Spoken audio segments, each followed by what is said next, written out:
hacer en caso de que mi vecino no me deje dormir con su música? Lo primero sería, queridos amigos, llamar a una patrulla. ¿Para qué?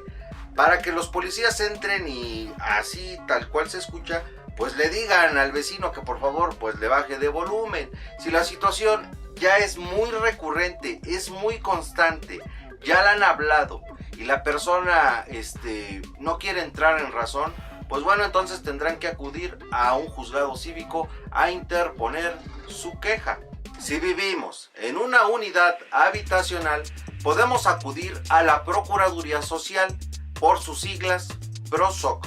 Ahí de igual manera, queridos amigos, podemos interponer nuestra queja y ellos tomarán cartas en el asunto. Ya que si el ruido proviene de un antro, de un bar o de algún restaurante, en ese caso tendríamos que acudir a la Procuraduría Ambiental y de Ordenamiento Territorial, por sus siglas PAOT.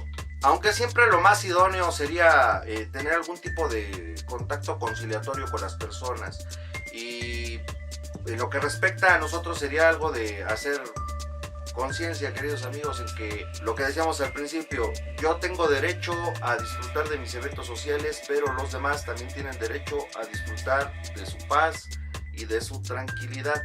Entonces sería cuestión de ser un poco más considerados, un poco menos egoístas en ese respecto, y eso pues con la única intención de vivir en armonía, de vivir tranquilos, vivir en paz y no meterse en rollos ni en problemas con los demás. En dado caso, si deseas proceder porque tienes esta situación, lo ideal también sería acudir con tu abogado de confianza.